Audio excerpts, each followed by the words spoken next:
हम हमेशा ये कोशिश करते हैं जो फंडामेंटल स्टॉक होता है, जो अच्छा स्टॉक होता है, वो आपके सामने पेश करने के लिए उसको एनालाइज करते हैं आपके सामने ताकि आप हमेशा सही डिसीजन ले सके जो फंडामेंटली स्टॉक होता है उसमें इन्वेस्ट करने के लिए। तो आज हम जो स्टॉक के बारे में बात करेंगे वो रेलवे से जुड़ी कंपनी है। तो चलिए दोस्तों, वीडियो को आगे बढ़ाते हुए तो स्वागत है इन्वेस्टिंग इन्फॉर्मेशन के एक और नए एपिसोड में। दोस्तों, वीडियो पसंद आए तो लाइक कीजिए, वीडियो पूरा देखिएगा क्योंकि वीडियो में एक एक इन्फॉर्मेशन आपको समझना चाहिए। एक आप मिस कर दोगे तो आप शायद पूरा वीडियो ना समझ पाओगे, तो इसीलिए पूरा वीडियो देखने का आपसे निवेदन है। चलिए बात करते हैं कंपनी की यहाँ पे मार्केट कैप की। कंपनी का जो मार्केट कैप है यहाँ पे 9,234 करोड़ का। तो आप समझ सकते हैं यहाँ पे 9,224। यहाँ पे देख लेते हैं स्टॉक पी ही 17 का। यहाँ पे ROE 30 के ऊपर है। यहाँ पे लास्ट ईयर सेल्स ग्रोथ है 2,628 करोड़। यहाँ पे प्रॉफिट आफ्टर टैक्स है 552 करोड़ का। यहाँ पे देख लेते हैं ROE देख लेते हैं 21.3 का। यहाँ पे देख लेते हैं प्रॉफिट ग्रोथ 5.28 का। यहाँ पे देख लेते हैं डिविडेंड यील्ड 4.43 का। यहाँ पे फेस वैल्यू 10 का है। यहाँ पे देख लेते हैं करंट रेशो 1.64 का। यहाँ पे देख लेते हैं इंडस्ट्री पी 23.9 का। तो दोस्तों, ये जो कंपनी का मार्केट कैप है ये यहाँ से अभी मिड कैप लार्ज कैप हो सकता है। तो अभी हम अगर इसका फंडामेंटल एनालिसिस करके अगर इन्वेस्ट करेंगे तो हमें ये मौका मिलेगा कि आगे जाके कंपनी जब मिड कैप या लार्ज कैप होगा तो हमारे पैसा 2 गुना 3 गुना 4 गुना 5 गुना हो सकता है। तो चलिए देख लेते हैं यहाँ पे स्टॉक जो PE है 17 का। करंटली कंपनी अंडर वैल्यूड पे ट्रेड कर रहा है। तो आप समझ सकते हैं दोस्तों, ऐसे कंपनी जो अंडर वैल्यूड पे ट्रेड करते हैं हम उससे छोड़ के दूसरा जो कंपनी न्यूज़ में नॉइज़ में होता है हम उसमें इन्वेस्ट कर लेते हैं। उसके बाद हमारा जो इन्वेस्ट किया है हुआ अमाउंट है, कंपनी जब ऊपर चढ़ रहा होता है तो हम इन्वेस्ट कर रहे होते हैं, कंपनी जब नीचे गिर रहा होता है तो हम पैनिक में जाके सेल कर लेके अपना लॉस बुक कर लेते हैं। उसके बाद स्टॉक मार्केट से या तो निकल जाते हैं या तो हमेशा हमेशा के लिए दूर रहते हैं। तो यहाँ पे देख लेते हैं जो करंट रेशो है यहाँ पे 1.64 का है। तो बहुत बढ़िया है, कंपनी का जो फाइनेंशियल जो अच्छी तरह मैनेज कर रहा है, करंट रेशो बताता ही है। यहाँ पे जो इंडस्ट्री PE है, यहाँ पे देखिए इंडस्ट्री PE अभी 23.9 का है। तो ये अभी अंडर वैल्यू तो है, उसके बावजूद ये फेस वैल्यू 10 का है। तो आगे जाके कंपनी अपना शेयर को स्प्लिट कर सकता है, बोनस शेयर मिल सकता है। तो दोस्तों, ऐसे ही कंपनी में हमारे को अपॉर्चुनिटी मिलता है हमारा जो इन्वेस्ट किया हुआ अमाउंट है उसको आगे बढ़ाने के लिए। चलिए आगे बात करते हैं।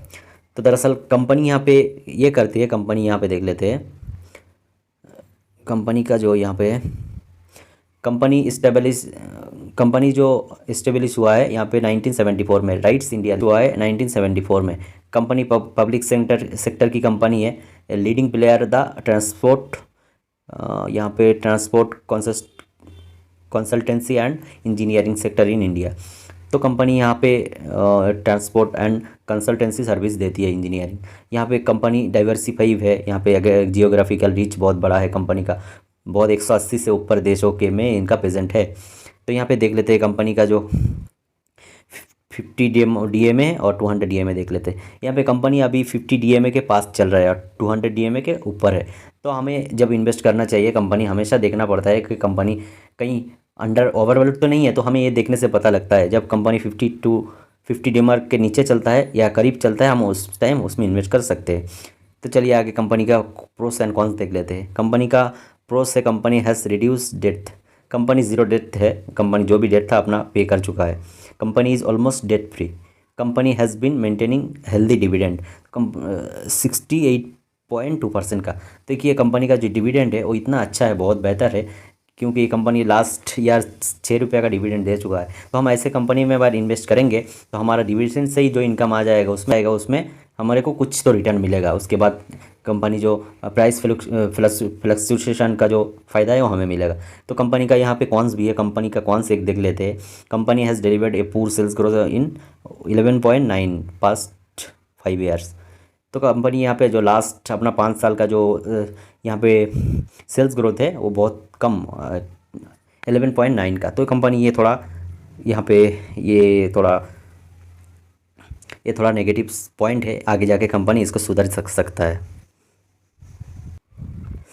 चलिए कंपनी का क्वार्टरली रिजल्ट देख लेते हैं।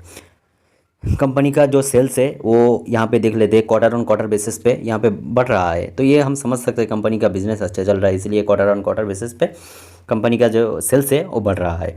चलिए यहाँ पे ऑपरेटिंग प्रॉफिट मार्जिन देख लेते हैं। यहाँ पे ऑपरेटिंग प्रॉफिट मार्जिन भी आप देख सकते हो, higher and higher, higher and higher, तो ये बढ़ रहा है। तो हम ये समझ के चल सकते हैं कि अगले कंपनी 5 साल या 10 साल में कंपनी का ग्रोथ चांस भी बहुत ज़्यादा है। और जैसा हमारा का जो इंडिया जो गवर्नमेंट है वो रोड इंफ्रास्ट्रक्चर है उसमें बहुत ध्यान दिया हुआ है। तो कंपनी उसी सेगमेंट में काम करता है। कंपनी अपना सर्विस जो इंटरनेशनल जो कंपनी उनको भी देता है।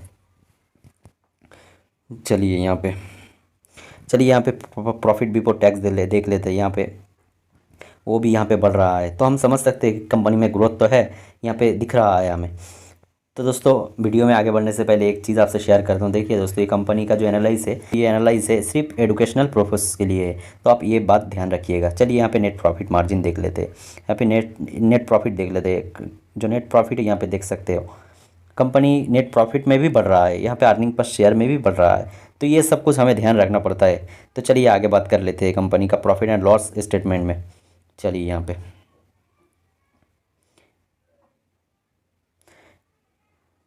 कंपनी का जो प्रॉफिट एंड लॉस स्टेटमेंट है, यहाँ पे देखिए ऑपरेटिंग प्रॉफिट यहाँ पे आपको दिखाते हैं। यहाँ पे ये आप देख सकते हो, यहाँ पे जो ऑपरेटिंग प्रॉफिट है यहाँ पे क्वार्टर ऑन क्वार्टर बेसिस पे देख सकते हो। प्रॉफिट बिफोर टैक्स भी यहाँ पे देख सकते हो। चलिए आगे बढ़ते हैं। नेट प्रॉफिट भी आप देख सकते हो। यहाँ पे हर क्वार्टर में कंपनी का जो प्रॉफिट है वो बढ़ रहा है, नेट प्रॉफिट बढ़ रहा है, रेवेन्यू बढ़ रहा है। चलिए आगे देख लेते हैं कंपनी का 10 साल का जो सेल्स ग्रोथ है वो देख लेते हैं। यहाँ पे वीडियो को आप स्टॉप करके देख लीजिएगा, वीडियो लंबा ना हो इसीलिए आपको यहाँ पे दिखा देते हैं। चलिए यहाँ पे ये देख लीजिए, स्नैपशॉट आप देख लीजिए यहाँ पे। चलिए आगे बात करते हैं यहाँ पे कैश फ्लो में। तो कंपनी का जो कैश फ्लो है यहाँ पे देखिए वो पॉजिटिव में है, ये आप देख सकते हैं। तो ये सब कुछ हमें ध्यान रखना पड़ता है। चलिए यहाँ पे शेयर होल्डिंग पैटर्न में देख लेते हैं। जो शेयर होल्डिंग पैटर्न है वो देखिए प्रोमोटर का यहाँ पे 2022 यहाँ पे कंपनी का जो शेयर होल्डिंग पैटर्न है 2020 में यहाँ पे देख सकते हो प्रोमोटर का 72% था, अभी तक उस उल्टा बढ़ा है। तो आप समझ सकते हो प्रोमोटर अगर कंपनी में 72% का है तो कंपनी में हमें इन्वेस्ट करने में ट्रस्ट आता है। ये चलिए यहाँ पे देख लेते हैं। तो इन्वेस्ट करने का एक ही पैरामीटर हम ध्यान नहीं रख सकते, ये और भी पैरामीटर है। जो इंस्टीट्यूशनल इन्वेस्टर है वो यहाँ पे क्या कर रहा है, तो यहाँ पे देख लीजिए। जो FII है, फॉरेन इन्वेस्टर है, वो देखिए क्वार्टर ऑन क्वार्टर में लगातार अपना जो स्टेक है वो बढ़ा रहा है। तो ये हम समझ सकते हैं। जो DII है वो भी यहाँ पे देखिए, तो हम समझ सकते हैं कि लगभग यहाँ पे 20% का जो इंस्टीट्यूशनल इन्वेस्टर है उनका यहाँ पे स्टेक है। तो कंपनी में उनको जो एक्सेस मिलता है वो रिटेल, हम जैसे रिटेल को नहीं मिलता है, तो उनके इन्फॉर्मेशन ज़्यादा रहता है। इसीलिए उनके पास हमेशा एडवांटेज ये रहता है, ये रहता है कि कंपनी को पूरा एनालाइज करके उसके बाद पूरा चेक करके अपना इन्वेस्ट वहाँ पे वो लोग करते हैं। तो दोस्तों देखिए, ये एनालाइज सिर्फ एजुकेशनल पर्पस के लिए है, तो हम आपके लिए ऐसे ही वीडियो लाते रहते हैं। तो वीडियो को में प्यार दीजिएगा, लाइक कीजिएगा और चैनल को सब्सक्राइब कीजिएगा। दोस्तों मिलते हैं आपसे अगले वीडियो में, तब तक के लिए अपना ध्यान ज़रूर रखिएगा।